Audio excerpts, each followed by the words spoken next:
اللہ الرحمن الرحیم۔ آپ حضرات کے سامنے جو مسئلہ پیش کیا جا رہا ہے وہ دعوت و تبلیغ کے تعلق سے ہے۔ ہماری مسجد میں بھی ایک جماعت آئی ہوئی تھی، وہ بھی اپنے بیان میں یہی بات کہہ رہی تھی، اور اکثر میں نے سنا ہے، یہ مرکز کے اندر بھی سنا ہے، جو شہروں میں مرکز ہوتے ہیں، اور اکثر ساتھیوں کو میں نے یہ بات کہتے ہوئے سنا ہے کہ اللہ تبارک و تعالی کو اپنا دین زیادہ محبوب ہے رسول اللہ صلی اللہ علیہ وسلم سے۔ تو شریعت کا کیا حکم ہے اس بارے میں؟ شریعت کیا کہتی ہے؟ کیا اجازت دیتی ہے ایسے الفاظ کہنے کی؟ کیا ایسا کوئی عقیدہ رکھنا مناسب ہے؟ تو یاد رکھے، میں آپ حضرات کے سامنے کتاب النوازل جلد نمبر 1 صفحہ نمبر 262 263 پر سے آپ کو یہ مسئلہ بتا رہا ہوں۔ دیکھیں، یاد رکھے، رسول اللہ صلی اللہ علیہ وسلم کا تصور جو ہے دین کے بغیر ممکن نہیں ہے، اور دین کا تصور رسول اللہ صلی اللہ علیہ وسلم کے بغیر ممکن نہیں ہے۔ یہ دونوں ہی ایک دوسرے کے ساتھ جڑے ہوئے ہیں۔ اگر آپ جو ہے رسول اللہ صلی اللہ علیہ وسلم کی ذات گرامی کو یہ کہے کہ اللہ کو دین زیادہ محبوب ہے بنسبت رسول اللہ صلی اللہ علیہ وسلم کے، تو یاد رکھے دین اللہ کے نبی صلی اللہ علیہ وسلم پہ نازل ہوا ہے۔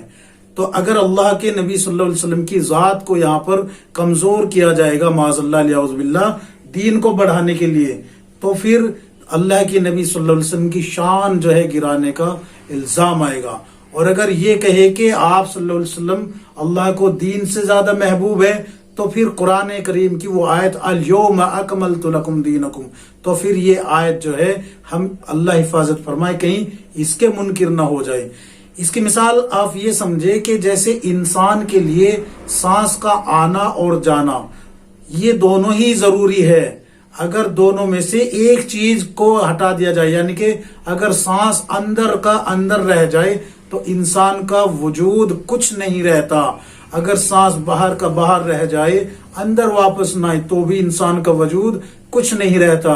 بالکل اس ہی طریقے سے اگر رسول اللہ صلی اللہ علیہ وسلم کو سامنے رکھ کر دین کی عظمت کو گرایا جائے، یعنی کہ دین کو کہا جائے کہ اللہ کو دین سے زیادہ محبوب رسول اللہ ہے، تو پھر قرآن کریم کی یہ جو آیت ہے اور اللہ کے نبی صلی اللہ علیہ وسلم پہ دین جو نازل ہوا ہے پھر وہ مکمل نہیں ہو پاتا۔ اور اگر یہ کہے کہ دین جو ہے اللہ کو رسول اللہ صلی اللہ علیہ وسلم سے زیادہ محبوب ہے، تو پھر یاد رکھے کہ اللہ نے پوری کائنات کو نبی صلی اللہ علیہ وسلم کے صدقے میں بنایا ہے، تو پھر دین بھی اللہ کے نبی صلی اللہ علیہ وسلم پہ نازل ہوا ہے۔ تو اگر دین مکمل، آپ صلی اللہ علیہ وسلم کی ذات مکمل نہیں ہے دین کے تعلق سے، تو پھر معاذ اللہ الیاذ باللہ پھر یہ اللہ پہ اعتراض اٹھتا ہے۔ تو یہ بڑا نازک مسئلہ ہے بھائی، اس کو جو ہے اپنی عقل کے گھوڑے دوڑا کے تعویل مت کیا کرو کہ بھائی دین جو ہے اللہ کو زیادہ محبوب ہے بنسبت رسول اللہ صلی اللہ علیہ وسلم کے۔ ایسا ہرگز نہیں ہے، بلکہ دونوں ہی اللہ کو محبوب ہے، دین بھی اور رسول اللہ صلی اللہ علیہ وسلم بھی۔ اللہ نے دین مکمل کیا ہے آپ صلی اللہ علیہ وسلم پر، اور آپ صلی اللہ علیہ وسلم کا وجود جو ہے دین کی نسبت سے ہے۔ دیکھیں، نبیوں کو جو دین دے کے بھیجا جاتا تھا، اس وجہ سے ان کو نبی کہا جاتا ہے کہ ان پہ اللہ نے اپنے احکام نازل کیے، اپنا دین ان پہ اتارا ہے۔ تو اگر دین نہیں اترتا تو پھر یاد رکھو پھر نبوت کا کوئی معنی ہی نہیں رہتا، اللہ حفاظت فرمائے۔ اور اگر آپ صلی اللہ علیہ وسلم کو مکمل کہا جائے اور دین کو ناقص کہا جائے تو پھر قرآن کے منکر ہو جانے کا خطرہ ہے۔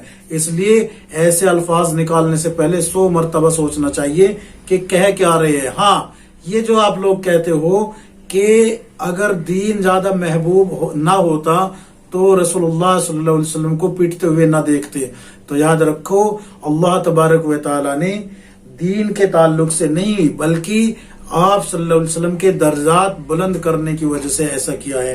یہ حضرت مفتی سلمان صاحب نے یہی یہاں پر بیان کیا ہے کہ جتنی بھی پریشانی آئی ہے آپ صلی اللہ علیہ وسلم پر وہ ان کے رفع درجات کا سبب ہے، یعنی کہ ان کے درجات کو بلند کرنے کا سبب ہے، نہ کہ جو ہے دین کے تعلق سے یہ پٹتا ہوا دیکھنا۔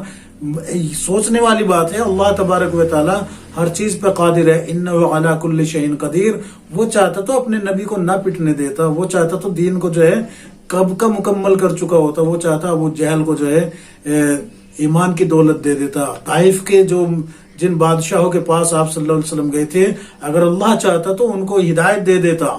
یاد رکھے یہ جو آپ صلی اللہ علیہ وسلم پہ پریشانی آئی ہے یہ ان کے رفع درجات کے لیے آئی ہے، نہ کہ مصیبت اس طریقے سے آئی ہے کہ دین مٹتا جا رہا تھا۔ اگر وقت کے نبی کے ہوتے ہوئے دین مٹ رہا ہے تو پھر دین مکمل تو نہ ہوا۔ اس لیے یاد رکھے ایسے الفاظ زبان سے نکالنے سے پہلے اپنا ایمان کو ٹٹول لیا جائے۔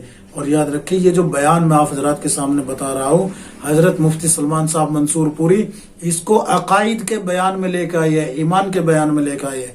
اس لیے کوشش کریں کہ اگر کہیں معاشرے کے اندر یہ الفاظ کہے جا رہے ہیں تو ان کو چھوڑا جائے اور توبہ کی جائے۔ اللہ تبارک و تعالی ہم سب کو کتاب و سنت کے مطابق زندگی گزارنے کی توفیق عطا فرمائے، آمین یا رب العالمین۔